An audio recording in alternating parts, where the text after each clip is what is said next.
अस्सलामुअलैकुम बिस्मिल्लाहिर्रहमानिर्रहीम। Welcome to my channel पर हो लर्न टुगेदर। उम्मीद है कि आप तमाम लोग खैरियत से होंगे। इस वीडियो के अंदर हम लोग आज पढ़ेंगे एक्सरसाइज 7.2 का पार्ट 4। इससे पहले मैंने 7.1 और 7.2 के बाकी जो सवाल आते हैं उसको सॉल्व करवा दिए हैं। आज क्वेश्चन नंबर 8 से आगे कंटिन्यू करेंगे। साथ साथ में chapter number 1, chapter number 2, chapter number 3, chapter number 4, chapter number 6, chapter number 7, chapter number 8, chapter number 10, 11, 12 अपने चैनल में अपलोड कर दिया। आप जाके चेकआउट उसे कर सकते हो। बहुत सारे अभी एक दो चैप्टर के कंटिन्यू है, लेकिन बाकी तमाम चैप्टर्स क्या हो चुके हैं, उसके एक एक सवाल सॉल्व हो चुके हैं। चलो आगे इस सवाल को सॉल्व करते हैं। अगर आपने इसका पार्ट 3 नहीं देखा है ना, उसको जरूर देख लीजिएगा। उससे ये बिल्कुल मिलता जुलता सवाल है, बिल्कुल समझे सेम ही वही सवाल है, कोई चेंजेस इसमें नहीं है। ठीक है, तो सबसे पहले लिखा हुआ है obtain in the simplified form. आपने इसको सिंप्लीफाइड फॉर्म में इसको सॉल्व करना है। द टर्म इन्वॉल्विंग x की पावर 6। इस दफा रखना, पहले हम पढ़े थे इंडिपेंडेंट। इंडिपेंडेंट मतलब होता है कि हमारे पास इसको जीरो कंसीडर करना होता है इक्वल टू के बाद। लेकिन अब क्या लिखा हुआ है, इन्वॉल्विंग x की पावर 6 लिखी हुई आ रही, तो मतलब हमें इक्वल टू के बाद क्या करना होगा, 6 प्रूव मतलब लिखना होगा। इन द एक्सपेंशन ऑफ ये टर्म हमें दिया हुआ है। ठीक है, प्रोबेबिलिटी का चैप्टर है, तो हमें उसी के हिसाब मैथमेटिकल इंडक्शन का चैप्टर, तो उसी का अकॉर्डिंग हमें क्या करना है, इसको सॉल्व करना है। तो मैंने क्या लिख दिया, सोल्यूशन लिख दिया। सोल्यूशन लिखने के बाद जो सवाल आपके पास लिखा हुआ है ना, उस सवाल को आपने उतार लेना है। जैसे कि 2x का क्यूब माइनस 1/x का स्क्वायर, और इसके ऊपर क्या लग जाएगा, मेरे ऊपर 7। ठीक है, अब हमें इसमें से वैल्यूज को फाइंड आउट करनी है। जैसे कि मेरे पास a की वैल्यू क्या होती है, पहली वाली, तो क्या है 2x का क्यूब। b की वैल्यू क्या होती है, दूसरी वाली, तो क्या लिखा है -1x का स्क्वायर। ठीक है, देन मेरे पास कौन सी वैल्यू होती है, n मेरे पास पावर होता है, जो कि होता है क्या, 7। और r हमें क्या करना होगा, अभी फाइंड आउट करना होगा। उसके लिए हमें क्या करना होगा, पूरा काम सर अंजाम देना होगा, क्योंकि ना तो इसमें मिडल टर्म ब्रेक लगाने बोला गया है, ना तो कुछ करने बोला गया है। बस बोला जा रहा है कि आपने क्या करना है, इसको सॉल्व करना है। ठीक है, तो r निकालने के लिए हमें क्या करना होगा, हमारे पास जो फॉर्मूला होता है TR+1 किसके बराबर होता है, NR। ठीक है, और क्या होता है a n-r, और b की पावर क्या होती है, r। ठीक है, तो फिलहाल हम लोग TR+1 को वैसे ही लिखेंगे। n r की वैल्यू हमें नहीं मालूम, लेकिन n की वैल्यू हमें मालूम है। तो n की क्या है, 7 है, और यहाँ क्या आ जाएगा, r। ठीक है, क्योंकि इसमें बात ही की जा रही है, x की बात की जाए, तो याद रखना x की जो पावर होगी उसको हमने क्या करना होगा, कंसीडर करके r की वैल्यू को क्या करना होगा, फाइंड आउट करना होगा, जिस तरह से हमने क्वेश्चन नंबर 7 में किया था। बताता हूँ, a लिखा हुआ है, तो a की वैल्यू क्या है, 2x का क्यूब, तो क्या लिख दूंगा, 2x का क्यूब लिख दूंगा। ठीक है, उसके ऊपर n है, तो n मेरे पास क्या है, मेरे पास n 7 है, और r की वैल्यू मुझे नहीं मालूम, तो n-r लिख दिया। b की वैल्यू क्या है, b की वैल्यू मेरे पास 1/x का -1/x स्क्वायर, और उसके ऊपर क्या आ जाएगा, मेरे पास r आ जाएगा, जो कि मुझे r की वैल्यू अभी मालूम नहीं है। तो मैंने वैसे ही का वैसे ही क्या कर दिया, इसको लिख दिया। अब क्या करना होगा, इसको मजीद सॉल्व करना होगा। देखते हैं किस तरह से सॉल्व हो रहा है ये। तो t लिखूंगा, r+1 लिखूंगा, 7 और r वैसे ही उतरेगा। ठीक है, ज़रा इसको सॉल्व कर लेते हैं। बेटा ये 7 - r 2 के साथ भी है और 3 के साथ भी है, x के क्यूब के साथ भी है। तो मैं क्या करता हूँ, इसको ब्रेक करके लिख देता हूँ। ठीक है, 2 लिखता हूँ, 7 - r लिख देता हूँ, फिर थोड़ा सा ब्रेक डालता हूँ, डॉट का निशान डाल देता हूँ। इसका मतलब क्या होता है, मल्टीप्लाई करना। देखो कंफ्यूज नहीं होना, बहुत आसान सा सवाल है, बस अब देखते जाओ मैं करते क्या जा रहा हूँ। अब क्या करना होगा, x का क्यूब लिखूंगा। ठीक है, अलग अलग कर दिया, क्योंकि पावर इसके साथ भी है और इसके साथ भी, तो मैं अलग अलग करके लिख दे रहा हूँ। 7 - r लिख देता हूँ। ठीक है, यहाँ तक कोई मसले की बात नहीं है। और उसके बाद क्या लिखा हुआ है, x माइनस में माइनस का 1, और क्या हो जाएगा मेरे पास x, और ये r इसके साथ, तो 1 का r मेरे पास 1 ही रहेगा, और ये क्या हो जाएगा, 2r हो जाएगा। ठीक है, तो मैंने क्या लिख दिया, 2r लिख दिया। यहाँ तक अभी तक इंशाल्लाह मुझे उम्मीद है कि आपको कन्फ्यूजन नहीं होगी।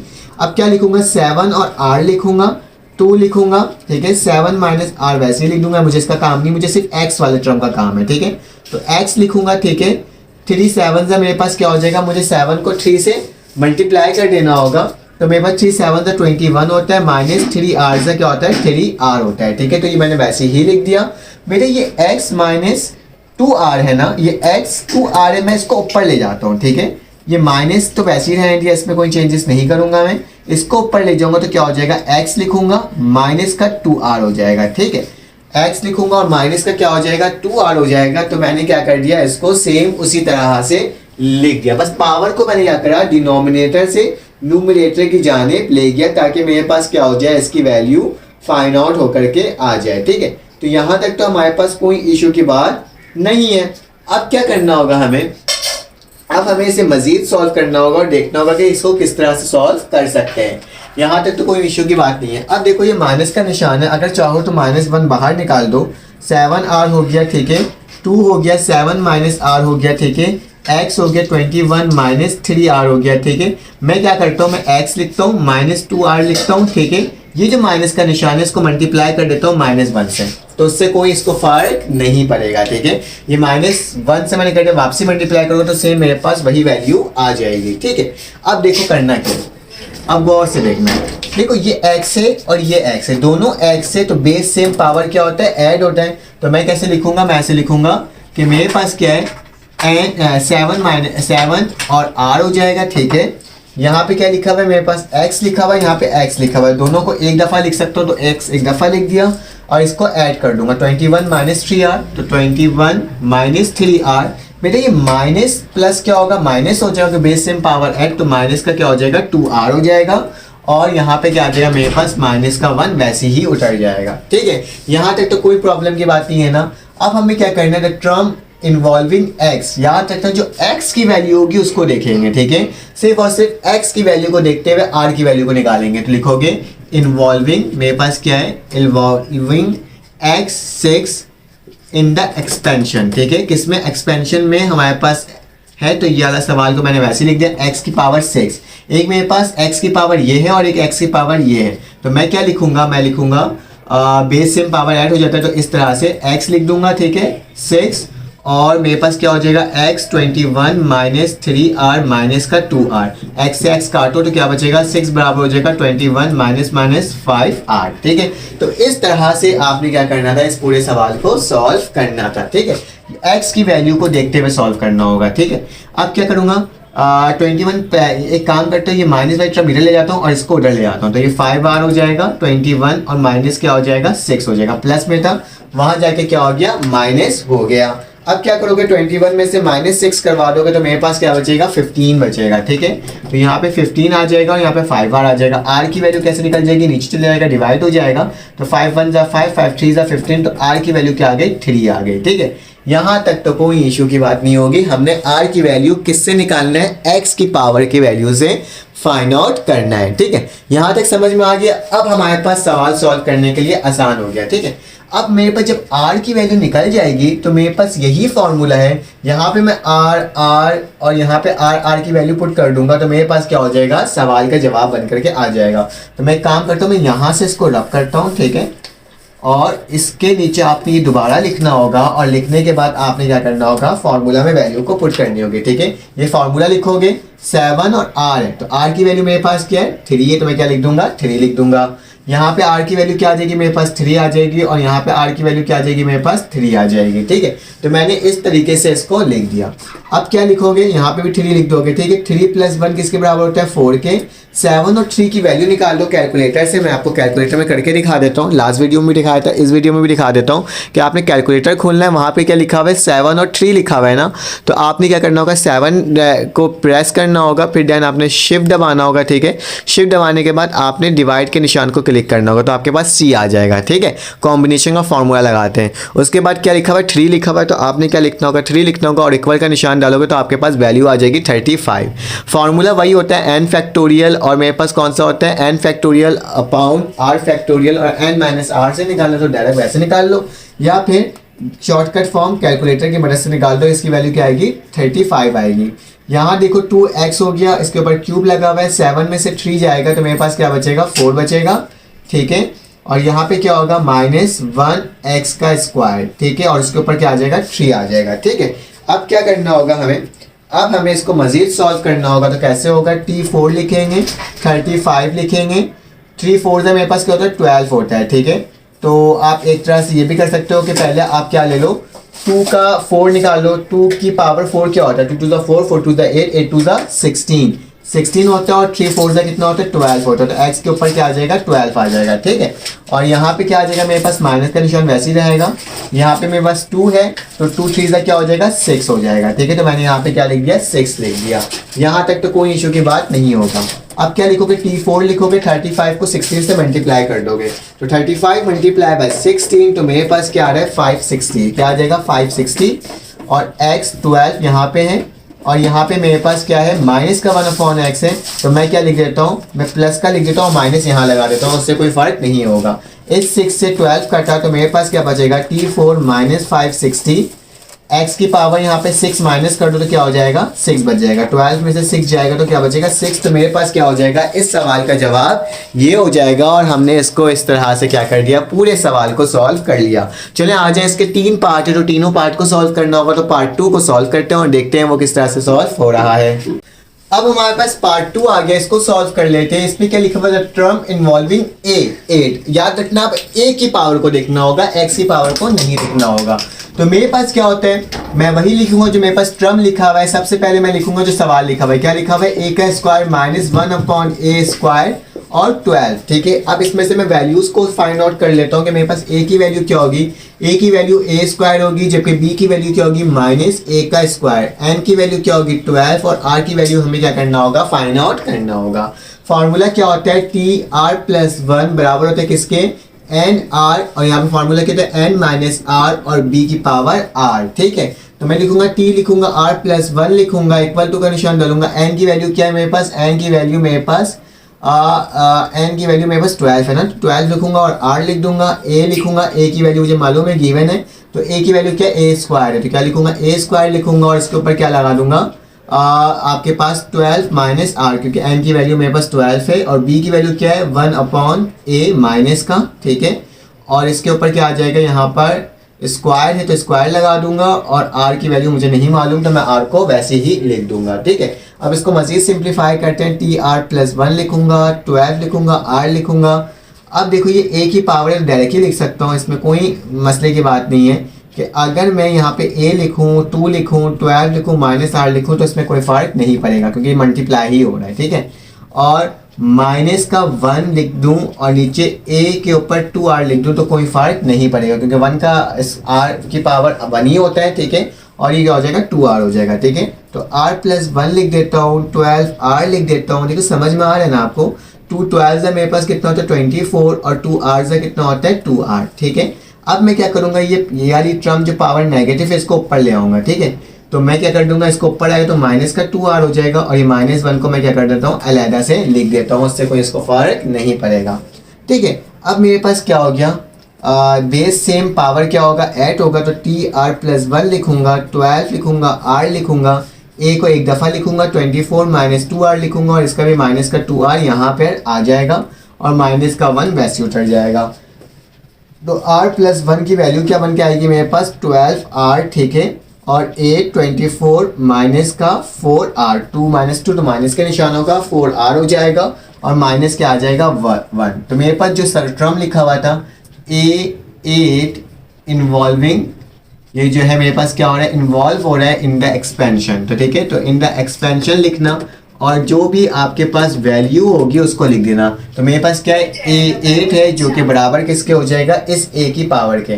तो क्या हो जाएगा, a लिखूंगा, 24 लिखूंगा, माइनस का 4r लिखूंगा देख करके। ठीक है, अब क्या करूंगा, a से a कैंसिल और तो ऊपर वाली टर्म क्या हो जाएगी, a 24 माइनस 4r। ठीक है, अब इसको इधर ले जाता हूँ, इसको इधर ले जाता हूँ, तो 4r पॉजिटिव में हो जाएगा, 24 में से क्या गया, 8 गया। ठीक है, अब क्या करना होगा हमें, 24 में से हमें 8 को क्या कर देना होगा, माइनस कर देना होगा। तो देखते हैं मेरे पास क्या वैल्यू आ रही है, 16 आ रही है। ठीक है, तो यहाँ पे 4r और क्या हो जाएगा 16, तो r की वैल्यू क्या आ जाएगी 16/4, ये वैल्यू कटेगी तो r की वैल्यू क्या आ जाएगी 4। याद रखना हमेशा होल नंबर r की वैल्यू आनी चाहिए। ठीक है, तो मेरे पास r की वैल्यू क्या आ गई, 4 आ गई। अब क्या करेंगे, फार्मूला में वैल्यूज को पुट कर देंगे। तो मेरे पास फार्मूला यहाँ पे गिवन है, तो इसी फार्मूला के तहत मैं लिख देता हूँ यहाँ पे। ठीक है, क्या लिखूंगा, t लिखूंगा, r की जगह क्या आएगा 4 + 1 हो जाएगा, इक्वल टू n मेरे पास कितना था, n मेरे पास 12 था, और r की वैल्यू क्या आ गई मेरे पास 4 आ गई।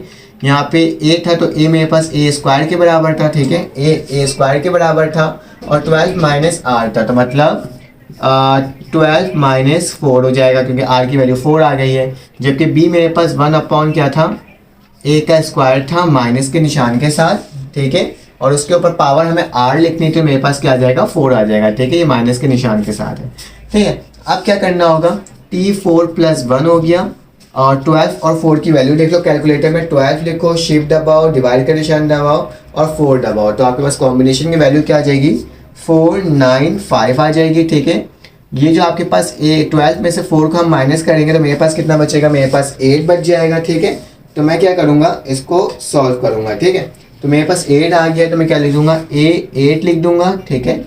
ऐसे 2 लिखूँगा पहले और फिर उसके बाद 8 लिखूँगा, ठीक है, क्योंकि मेरे पास ये दोनों एक दूसरे से माइनस हुआ है ना। और फिर क्या होगा, मेरे पास ये बेटा 4 इवन नंबर है तो मैं इसको पॉजिटिव में लिख सकता हूँ। 2 4 मेरे पास क्या हो जाएगा 8, तो 8 की पावर 8 हो जाएगी। यहाँ तक तो कोई मसले की बात नहीं है। अब क्या करना होगा, अब हमें इसको मज़ीद सॉल्व करना होगा। किस तरह से सॉल्व करना होगा, तो ये देखो T5 हो जाएगा, ये 495 हो जाएगा। 8 to 8 से कितना होता है 16 होता है और ये 1/8 है, तो ये 8 से 16 कटा तो मेरे पास कितना बचेगा, 16 में से 8 जाएगा तो मेरे पास बचेगा 8 बच जाएगा, ठीक है। तो क्या लिख दूंगा A8। तो ये क्या हो जाएगा, मेरे इस सवाल का जवाब हो जाएगा, जो कि मैंने आपको क्या कर दिया, करके दिखा दिया। अब इसका थर्ड पार्ट है, लास्ट पार्ट है क्वेश्चन नंबर 8 का, तो उसको भी जल्दी से सॉल्व कर लेते हैं और देख लेते हैं कि उसका आंसर हमारे पास क्या बन करके आ रहा है। क्वेश्चन नंबर 8 का पार्ट 3 है। देखो अपना आपको भी समझ में आने लगे होगा आखिर हमें सवालात करने कैसे सॉल्व हैं। तो इसमें बेटा x की पावर 1 है, ठीक है, तो हमें उसी के तहत लिखना होगा और x को हमने एज अ कंसीडर करना होगा, ठीक है।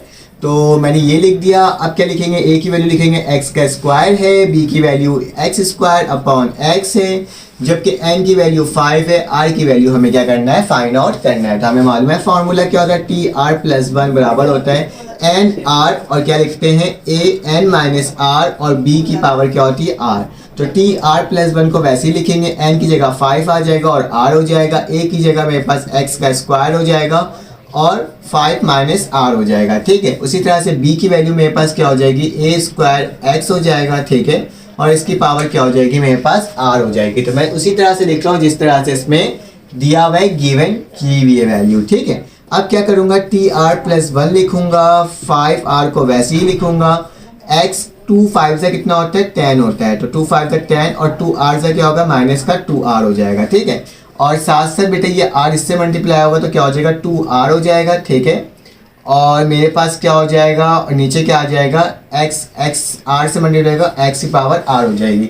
मैं क्या करता हूँ, इसको भी ऊपर ले आता हूँ, ठीक है, जिस तरह से हमने हमेशा सॉल्व किया है। तो 5R हो गया, यहाँ पे x 10 माइनस 2R हो गया, ठीक है। भले से ब्रैकेट नहीं डाला तो मत डालो, डॉट डाल दो तो भी चल जाएगा। ये ऊपर आ गया तो मेरे पास क्या हो जाएगा, x की माइनस R हो जाएगा और साथ में क्या हो जाएगा, A2R हो जाएगा, ठीक है। तो इस तरह से ये लिखा जाएगा और बेस सेम क्या होगा, पावर ऐड होगा। दोनों टर्म एक जैसी है तो बेस सेम पावर ऐड। तो कैसे करेंगे, 5R लिखेंगे। मैं जनरली इसलिए करवा रहा हूँ ताकि ज़्यादा से ज़्यादा सवाल सॉल्व हो सके, ठीक है। तो ये x नहीं है, ये R है, ठीक है, 2R था। तो मेरे पास क्या हो जाएगा, माइनस का 2R और माइनस का R, ठीक है, बेस सेम पावर ऐड हो गए, 2R यहाँ का हो जाएगा, ठीक है। अब क्या करना होगा, हमें इसको मज़ीद सॉल्व कर लेना होगा। TR+1 equal to 5R, x की पावर 10 माइनस 2 मतलब 3R हो जाएगा ना, 2 माइनस R है तो 3R और यहाँ पे क्या हो जाएगा, A2R हो जाएगा, ठीक है। अब ये वाली टर्म का ले लोगे क्योंकि ये मेरे पास इन्वॉल्विंग हो रहा है, एक्सपेंशन हो रहा है, तो क्या लिखूंगा मैं, x 10 माइनस 3R बराबर किसके, x की पावर 1, ठीक है, क्योंकि यहाँ पे x दिया होता है तो x की पावर 1। ये कटा तो मेरे पास क्या बचा, 10 माइनस 3R बचा, यहाँ पे 1 आया, इसको इधर ले आते हो, 10 माइनस 1 हो जाएगा और प्लस का 3R, 9 3R। तो R की वैल्यू क्या हो जाएगी, 9/3, 3 1 3, तो R की वैल्यू क्या आ गई, 3 आ गई, ठीक है। तो इस तरह से हमने R की वैल्यू को फाइंड आउट कर लिया। जब R की वैल्यू फाइंड आउट हो जाती है तो इस फॉर्मूला के अंदर हम R की वैल्यू को पुट कर देते हैं। तो देख लेते हैं, T लिखते हैं, R मेरे पास 3 है और प्लस 1 हो गया, ठीक है, जबकि मेरे पास क्या है, NR है, तो N की वैल्यू क्या है, मेरे पास 5 है और R 3 है, जबकि मेरे पास A की वैल्यू क्या है, A की वैल्यू x का स्क्वायर है, तो x का स्क्वायर हो जाएगा और पावर क्या होता है, n माइनस R, तो मतलब 5 माइनस 3, ठीक है। और B की वैल्यू क्या है, मेरे पास A का स्क्वायर और x है, तो क्या लिखूंगा, A का स्क्वायर और x लिखूंगा और यहाँ पे क्या लिख दूंगा, यहाँ पे लिख दूंगा R की वैल्यू क्या है, 3, ठीक है। तो उसी के तहत हम लोग क्या कर रहे हैं, सॉल्व इसको कर रहे हैं। अब क्या करना होगा, हमें इसको मजीद सॉल्व करना होगा, ठीक है। तो 5 और 3 की वैल्यू पहले निकाल लेते हैं कैलकुलेटर की मदद से। तो 5 लिखूंगा, शिफ्ट दबाऊंगा, ठीक है, और डिवाइड का निशान और 3 लिखूंगा तो मेरे पास क्या आएगा, 10 आएगा, ठीक है। तो T 3 + 4 किसके बराबर होता है, 4 के बराबर होता है, 3 + 1 और यहाँ पे क्या आ जाएगा 10 आ जाएगा और x की पावर 2 वैसे ही लिखता हूँ 5 में 3 गया और 2 बचा a का स्क्वायर ठीक है और नीचे क्या आ जाएगा मेरे पास 2 3 से क्या होता है 6 होता है तो 6 लिख दो और x की पावर क्या हो जाएगी 3 हो जाएगी ठीक है क्योंकि हम लोग पावर को मल्टीप्लाई कर दिए ठीक है। तो t4 वैसे ही लिखा है 10 लिखा है ये 4 हो गया a 6 हो गया अपॉन क्या हो गया x 3 हो गया ठीक है। तो ये टर्म से ये टर्म कटी तो मेरे पास t4 10 बचा और x बचा यहाँ पे क्योंकि 3 में से 4 गया तो एक ही बचा और a की पावर क्या आ गई 6 आ गई। तो मेरे पास इस सवाल का जवाब क्या हो गया ये हो गया जिसको हमने क्या कर लिया सॉल्व कर लिया। तो यहाँ तक हमने इसको सॉल्व कर लिया है। अब क्या करना होगा अब हमें इसका क्वेश्चन नंबर 9 देखना होगा एंड देन उसके बाद 10 देखना होगा। चले आए देखते हैं 9 क्वेश्चन किस तरह से सॉल्व हो रहा है। अब हमारे पास क्वेश्चन नंबर 9 आ गया है। क्वेश्चन नंबर 9 दोनों का कॉम्बिनेशन है क्वेश्चन नंबर 7 और क्वेश्चन नंबर 8 का। लिखा हुआ इंडिपेंडेंट ऑफ ए मतलब ए की वैल्यू मतलब कि आपने इक्वल टू के बाद क्या लेना होगा 0 लेना होगा और यहाँ पे क्या लिखा हुआ इन्वॉल्विंग ऑफ ए तो मतलब इक्वल टू के बाद आपने 10 इसकी वैल्यू रखनी होगी ठीक है। याद रखना जो वैल्यू आएगी वो क्या आनी चाहिए होल नंबर आनी चाहिए तभी हमारे पास आगे का सोल्यूशन सॉल्व होता है। तो मेरे पास पार्ट 1 को सॉल्व करने जा रहा हूँ तो 3a अपॉन 2 माइनस 1 नीचे 3a क्यूब है ठीक है और क्या लिखा हुआ है 9 लिखा हुआ है। तो मैंने ये लिख दिया एक बार सवाल मैच कर लेता हूँ मैं बुक से कि मेरे पास ये सवाल तो सही राइट मैंने किया है ना। तो हाँ बिल्कुल 3a 2 माइनस 1 3a का क्यूब और 9 ठीक है। अब क्या करना होगा इसको सॉल्व करना होगा। तो a की वैल्यू क्या होती है a की वैल्यू मेरे पास 3a2 है ठीक है जबकि b की वैल्यू क्या है -1 और नीचे क्या आ जाएगा 3a क्यूब हो जाएगा जबकि n की वैल्यू क्या हो जाएगी 9 r की वैल्यू हमें क्या करना होगा फाइंड आउट करना होगा। फॉर्मूला क्या होता है tr+1 बराबर होता है किसके n r यहाँ पे क्या हो जाता है a हो जाता है n माइनस r b की पावर r हो जाती है ठीक है। तो tr+1 हो गया n की वैल्यू क्या है मेरे पास n की वैल्यू मेरे पास 9 है और यहाँ क्या हो जाएगा r हो जाएगा। a की वैल्यू क्या है बेटा a की वैल्यू मेरे पास 3a और 2 है जबकि n माइनस r तो n माइनस r में क्या हो जाएगा मेरे पास 9 माइनस r हो जाएगा और b की जगह क्या आ जाएगा माइनस का 1 3a ठीक है क्यूब और इसके ऊपर क्या आ जाएगा r आ जाएगा ठीक है। इसी हिसाब से करना याद रखना मुझे a की वैल्यू को फाइंड आउट करनी है ठीक है। तो r लिखूंगा +1 वैसे ही लिखूंगा 9 और r को वैसे ही लिखूंगा। अब क्या करना होगा मुझे ये 9 माइनस r इसके साथ भी और इसके साथ भी है ठीक है। तो मैं क्या करता हूँ 3a लिखता हूँ 9 माइनस r लिख देता हूँ ठीक है और नीचे क्या लिख देता हूँ 2 9 माइनस r लिख देता हूँ ठीक है। दोनों साथ मैंने लगा दिया वैल्यू। अब माइनस का 1 तो मेरे पास माइनस का 1 ही रहेगा और यहाँ क्या हो जाएगा 3a 3r ठीक है। क्या करा मैंने ये r को इससे आके मल्टीप्लाई कर दिया तो मेरे पास क्या आ गया मेरे पास ये वाली वैल्यू आ गया। बल्कि तुम इसको इस तरह से लिखो क्यूब लिखो स्मॉल ब्रैकेट डालो और इसके ऊपर क्या लिख दो r लिख दो क्योंकि ये r 3 के साथ भी है और ये r a के साथ भी है ठीक है। इस तरह से याद रखना वरना गलतियां हो सकती है ठीक है। तो tr+1 लिखा 9 लिखा और r लिखा तो बेटा ये 3a 9 माइनस r जो है वो इस 3 के साथ भी और इस a के साथ भी है ठीक है। चाहो तो इसको ब्रैकेट के अंदर ही अलग कर दो तो 3 लिख दो 9 माइनस r लिख दो a के ऊपर क्या लिख दो 9 माइनस r लिख दो ठीक है। और नीचे क्या आ जाएगा मेरे पास 2 माइनस 2 लिखूंगा सॉरी 2 लिखा हुआ 9 माइनस r लिखा है 2 लिखूंगा 9 माइनस r लिख दूंगा ठीक है। ब्रैकेट के अंदर ही इसको अलहदा कर दिया हूँ ठीक है। माइनस का 1 हो गया यहाँ पे क्या हो जाएगा बेटा 3 के साथ भी r है और a 3 के साथ भी r है ठीक है। मतलब ये वाला r इसके साथ भी है और ये वाला r इसके साथ भी। तो मैंने a के साथ भी r लिख दिया और 3 के साथ भी r लिख दिया। यहाँ तक तो हमारे पास प्रॉब्लम हल हो चुकी है। अब क्या करना होगा जो डिनोमिनेटर में जो जो टर्म होगी उन तमाम को टर्म को मैं क्या करूंगा ऊपर की साइड ले जाऊंगा ताकि मेरे पास क्या हो जाए एक तरह से ये वैल्यू फाइंड आउट हो जाए ठीक है। तो tr+1 को मैंने वैसे ही लिखा और मेरे पास क्या लिखा हुआ है 9r लिखा हुआ है तो 9r को मैं क्या करूंगा वैसे ही लिखूंगा ठीक है। उसके बाद क्या करना होगा इसको इसको और इसको मतलब इस वाली वैल्यू को भी ऊपर ले आता हूँ तो क्या लिख देता हूँ 3 लिख देता हूँ 9 माइनस r लिख देता हूँ ठीक है 9 माइनस r कर दिया ठीक है। उसके साथ साथ ये जो a है इसको मैं सबसे आखिरी में लिखूंगा इसको उठा के ऊपर लेकर आ रहा हूँ ठीक है। तो क्या हो जाएगा मेरे पास 2 हो जाएगा 9 माइनस r है लेकिन ये नेगेटिव साइन के साथ ऊपर आएगा क्योंकि ये पॉजिटिव में था इसकी पावर ऊपर जाके क्या हो जाएगी नेगेटिव हो जाएगी। तो 9 माइनस r मैंने अलहदा से लिख दिया और ये क्या हो जाएगा a की पावर क्या है a की पावर है 9 माइनस r ठीक है। तो मैंने इसको लिख दिया। अब क्या करना होगा इस वाली टर्म को भी मैं ऊपर ले जाऊंगा तो दोनों की पावर क्या हो जाएगी मेरे पास दोनों की पावर मेरे पास नेगेटिव हो जाएगी ठीक है। तो मैं इसको इस साइड कर देता हूँ और दोनों की पावर नेगेटिव में लिख देता हूँ। तो एक तो माइनस मेरे पास है ही, माइनस का 1 अलहदा कर देता हूँ क्योंकि माइनस का 1 भी लिखा हुआ है, तो इसको ऊपर लेके जाऊंगा तो क्या हो जाएगा 3 माइनस आर, और यहाँ पे क्या हो जाएगा a माइनस 3r। ठीक है, तो मैंने इस तरह से इन तमाम वैल्यूज़ को एक लाइन में लाने के लिए मैंने क्या कर दिया, डिनोमिनेटर को न्यूमरेटर में ले गया। अब देखो जहाँ जहाँ a है ना, हमने सिर्फ उसको सॉल्व करना होगा। तो 9 माइनस आर वैसे ही रह जाएगा, 9 माइनस आर ये भी वैसे ही रह जाएगा, ये 2 हो जाएगा, 9 प्लस माइनस माइनस का 9, माइनस प्लस प्लस का क्या हो जाएगा r हो जाएगा। अब देखो ये a यहाँ पे 1 है और a यहाँ पे 1 है, तो बेस सेम पावर क्या होता है, ऐड होता है। तो एक दफ़ा a लिखूंगा, 9 लिखूंगा, r लिखूंगा और माइनस का क्या लिख दूंगा 3r लिख दूंगा। ठीक है, और यहाँ पे क्या हो जाएगा मेरे पास माइनस का 1 और आखिरी में क्या बचेगा 3 माइनस r। ठीक है, जगह नहीं थी तो मैंने क्या कर दिया, मैंने इस साइड नीचे ही लिख दिया। ठीक है, चलो मैं लिख ही देता हूँ, यहाँ पे जगह बना ही लेता हूँ। ठीक है, वरना आप कंफ्यूज हो जाओगे। माइनस का 1 और आखिर में क्या रह जाएगा 3 माइनस आर। ठीक है, तो ये आई टर्म मैंने उसको वहीं पर लिख दिया। अब क्या करें, 3r प्लस 1 वैसे ही लिखा, 9r को मैंने वैसे ही लिखा, 3 9 माइनस r को वैसे ही लिखा। ठीक है, 2 माइनस 9 प्लस r को वैसे ही लिखा। बेस सेम पावर है तो उनके बाद क्या हो गया 9 माइनस r प्लस तो 4 हो जाएगा और r हो जाएगा। ठीक है, 4r हो जाएगा और यहाँ पे क्या हो जाएगा -1 और 3 माइनस r। ठीक है, चाहो तो ब्रैकेट में लिख दो, चाहे तो डॉट डॉट डाल दो, बात एक ही है। सबका मतलब क्या होता है, मल्टीप्लाई होना। अब देखो a की वैल्यू क्या आई है। ठीक है, 4 इंडिपेंडेंट, क्या लिखोगे 4 इंडिपेंडेंट ऑफ a। ठीक है, इंडिपेंडेंट ऑफ a। ठीक है, अब इंडिपेंडेंट ऑफ a है तो मतलब a की वैल्यू क्या हो जाएगी 0 हो जाएगी। तो यहाँ a लिखूंगा, 9 माइनस जो भी a की वैल्यू होगी वो क्या है 9 माइनस 4r है। ठीक है, किसके बराबर हो जाएगा 0 के।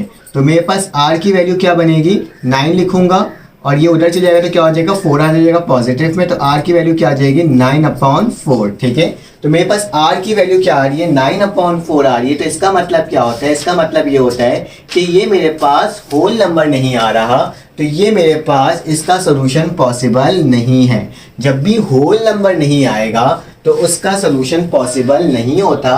तो आपने क्या लिखना है, it is a not whole number, hence there is no independent term. तो क्या लिखोगे, hence there is no whole number। ठीक है, hence there is no whole number so that it is not independent। ठीक है, तो इस तरह से आपने क्या लिख देना है कि इसके आगे लिख देना है कि hence there is no whole number so that it is not independent term। it have, इस तरह से भी लिख सकते हो कि there is no independent term भी लिख सकते हैं, ज़्यादा बेहतर है। there is no independent term, ये लिख दो, there is no independent term। ठीक है, तो इसके इंडिपेंडेंट टर्म नहीं होगी। ठीक है, तो मैंने एक टर्म निकाला है लेकिन दूसरे टर्म में लिखा हुआ है इन्वॉल्विंग ऑफ 10, तो इन्वॉल्विंग ऑफ 10 को भी लिखना होगा। तो मैं क्या करता हूँ, सेकंड पार्ट यहाँ पे सॉल्व करता हूँ और देखता हूँ कि मेरे पास क्या वैल्यूज आ रही है। ठीक है, तो इस वाली टर्म को मैंने क्या कर दिया, रब कर दिया और देखता हूँ कि मेरे पास क्या आ रही है इसकी वैल्यू। ठीक है, तो क्या लिखूंगा, मैं लिखूंगा इन्वॉल्विंग a की पावर 10 है, तो क्या लिखेंगे, वही लिखेंगे, a लिखेंगे, 10 लिखेंगे, इक्वल टू का निशान डालेंगे। जो a की वैल्यू है क्या आई थी, a की वैल्यू आई थी मेरे पास 9 माइनस 4r। ठीक है, 9 माइनस 4r थी, a से 1 करो तो क्या बचा 10 बचा, 9 माइनस 4r बचा, ये उधर ले जाओ, इसको इधर ले आओ तो मेरे पास क्या आ जाएगा 4r हो जाएगा, 9 माइनस 10 हो जाएगा, तो ये भी सॉल्यूशन पॉसिबल नहीं होगा। ठीक है, माइनस का 1 आ जाएगा, तो r की वैल्यू क्या आ रही है मेरे पास -1/4। तो इसमें भी लिख देना क्योंकि ये भी होल नंबर नहीं आया है, जबकि होल नंबर नहीं आया है तो इसका भी सोल्यूशन क्या है, पॉसिबल नहीं है। ठीक है, तो इस तरह से क्या हो जाएगा, ये वाला सवाल भी मेरे पास सॉल्व हो जाएगा और इसको मैंने क्या करा, आपके सामने सॉल्व करके बता दिया। ठीक है, प्लस का ही आएगा, माइनस का नहीं आएगा। मैंने इसमें गलती ये कर दी, ये उधर चले गया था ना, एक काम करता हूँ, हाँ सही है, 10 था मेरे पास, 10 पॉजिटिव में, तो 10 लिखा, 9 माइनस 4r लिखा। ठीक है, इस 4r को उधर लेके रखा के बिल्कुल सही है। ठीक है, मेरे पास क्या आ जाएगा, r की वैल्यू -1/4 आ जाएगा। ठीक है, तो ये वाला सवाल भी हमने सॉल्व कर लिया। चले आज चैप्टर नंबर 10 सॉल्व करते हैं, क्वेश्चन नंबर 10 सॉल्व करते हैं और देखते हैं किस तरह से सॉल्व हो रहा है। ठीक है, चले आ जाए।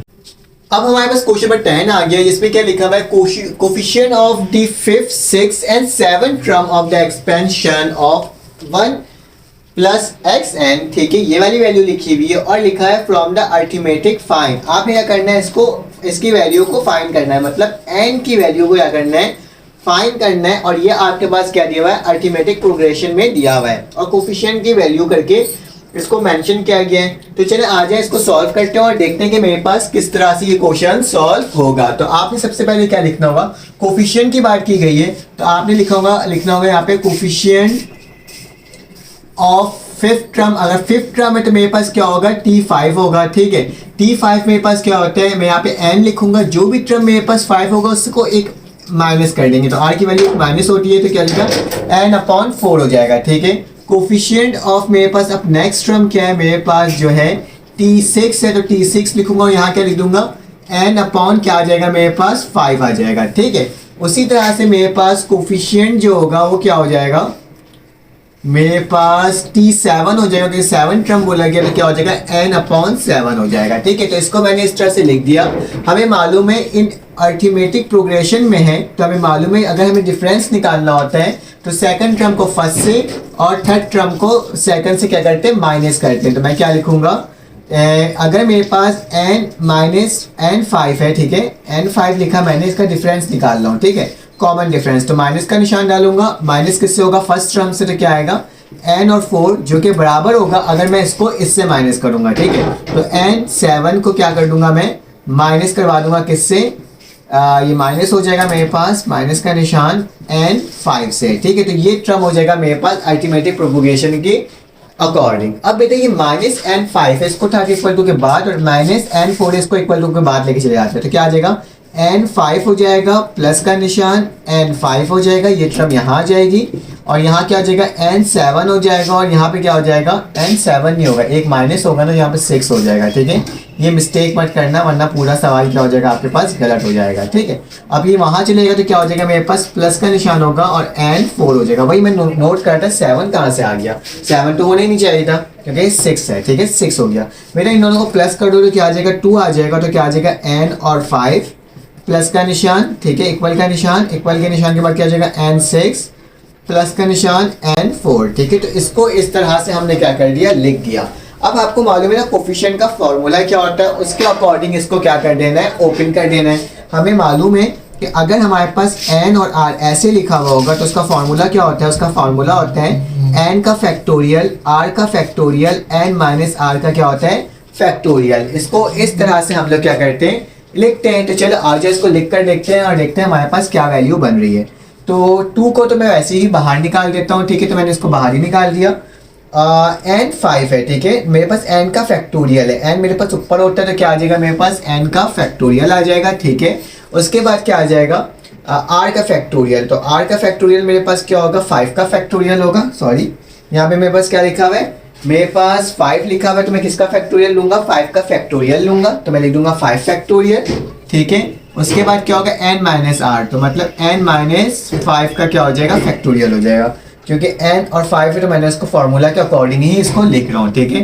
फिर इक्वल टू का निशान डालूंगा, इन दोनों को अलग-अलग बनाऊंगा, तो क्या हो जाएगा, n और 6 है तो मेरे पास क्या हो जाएगा, n का फैक्टोरियल, 6 का फैक्टोरियल, n माइनस 6 का फैक्टोरियल, प्लस का निशान, यहाँ पे क्या लिखा हुआ है, n और 4 लिखा हुआ है, तो क्या लिखूंगा, n का फैक्टोरियल, 4 का फैक्टोरियल, n माइनस 4 का क्या हो जाएगा, मेरे पास फैक्टोरियल हो जाएगा, ठीक है। अब क्या करना होगा, अब हमें n फैक्टोरियल और 4 फैक्टोरियल ऐसे हमें कैंसिल आउट करना होगा, तो हम लोग क्या लिखेंगे, dividing and multiplying and dividing by, क्या लिखोगे, multiplying by 4 factorial upon n factorial, ताकि क्या हो जाए, ये कैंसिल आउट हो जाए और बाकी टर्म भी मेरे पास क्या हो जाए, कैंसिल आउट हो जाए। तो मैं कैसे करूंगा, इसको सॉल्व करूंगा, जब मैं इसको 4 फैक्टोरियल n फैक्टोरियल से मल्टीप्लाई करूंगा तो मेरे पास इसकी जो वैल्यू बनकर आएगी वो क्या आएगी, जब मैं इसको लिखूंगा तो कहते हैं ये वैल्यू तो मेरे पास बचेगा यहाँ पे 2 और n फैक्टोरियल से n फैक्टोरियल कट जाएगा तो मेरे पास 2 बचेगा, यहाँ पे क्या बचेगा, मेरे पास 5 बच जाएगा और n माइनस 5 का क्या हो जाएगा, फैक्टोरियल हो जाएगा, ठीक है। उसके बाद यहाँ से भी n की वैल्यू हमारे पास कैंसिल आउट होने के बाद मेरे पास क्या बचेगा, 1 बचेगा, ठीक है।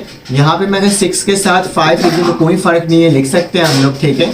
और यहाँ पे क्या आ जाएगा, n माइनस 6 का फैक्टोरियल हो जाएगा, ठीक है।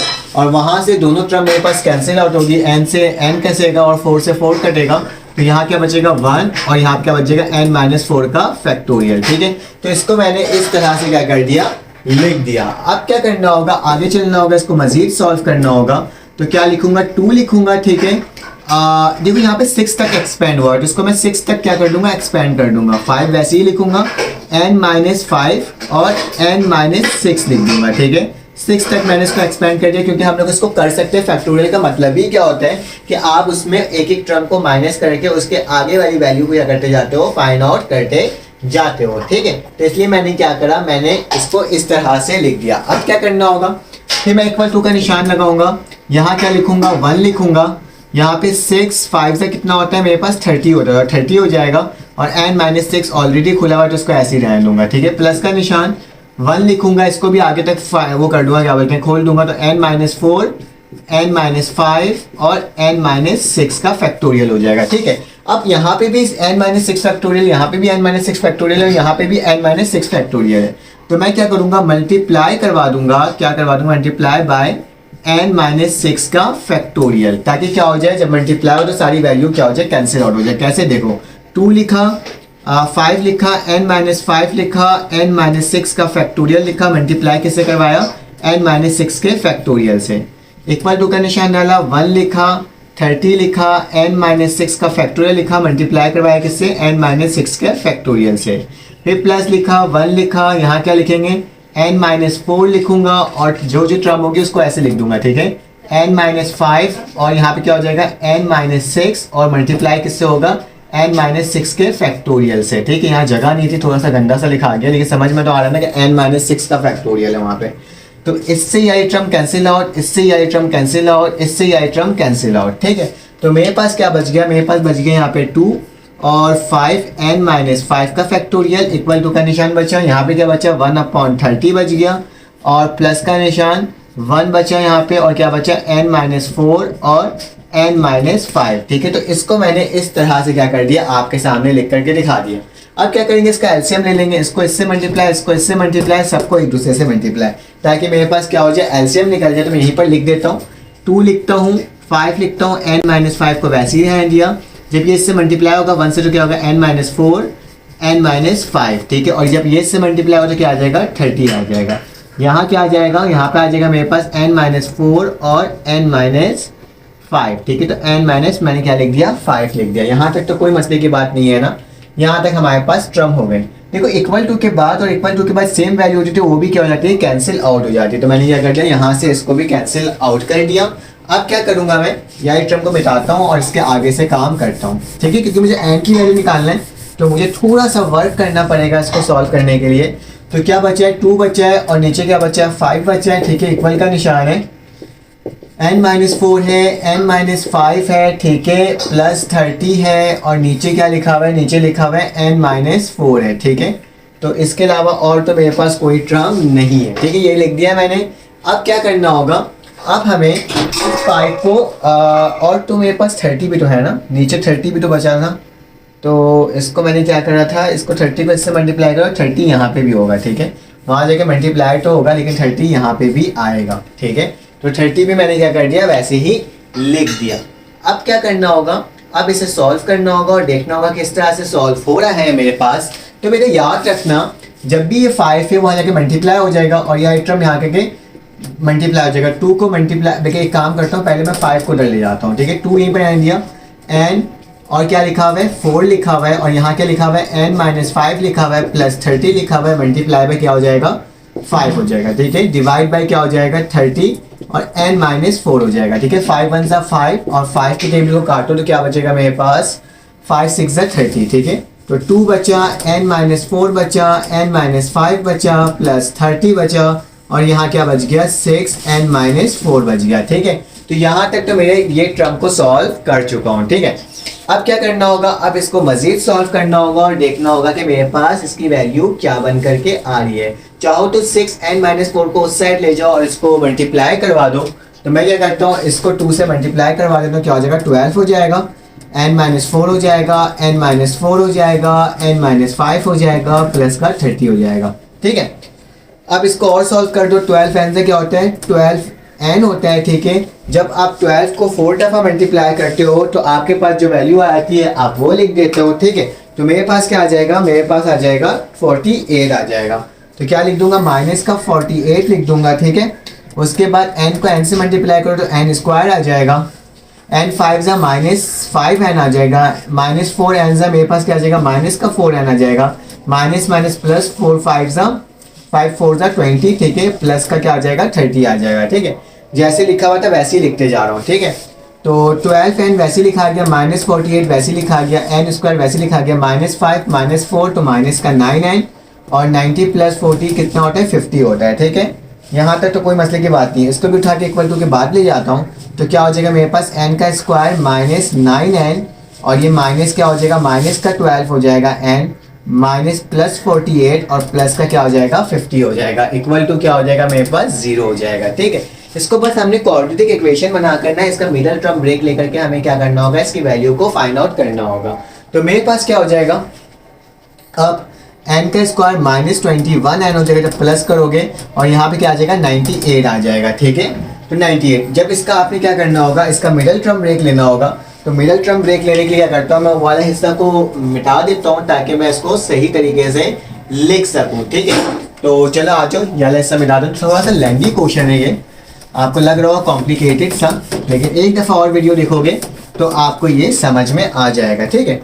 तो इसका ज़रा मिडल टर्म ब्रेक लो तो क्या आएगा, मेरे पास n का स्क्वायर -21 का मैं किस तरह से मिडल टर्म ब्रेक लूँ। अगर मैं 4 को 4 में मैं क्या करूँ, जो मेरे पास 21 आ जाए। अगर मैं 14 में एक काम करूँ, 14 में 7 को माइनस करवा दूँ या प्लस करवा दूँ तो मेरे पास 21 आ जाएगा।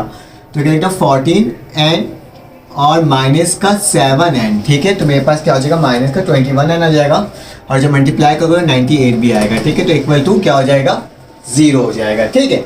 यहाँ तक तो कोई मसले की बात नहीं है। इन दोनों में से कॉमन क्या आ रहा है, इन दोनों में से कॉमन मेरे पास n आ रहा है, तो क्या बचेगा, n - 14 बचेगा। इन दोनों में से कॉमन क्या आ रहा है, माइनस का मेरे पास 7 आ रहा है, तो n +- 14 से क्या होता है, 98 आता है, ठीक है। तो n - 14 हो जाएगा, और यहाँ क्या हो जाएगा, n - 7 हो जाएगा, इक्वल टू 0। आइदर और ले लेना, -14 इक्वल टू 0, -7 इक्वल टू 0।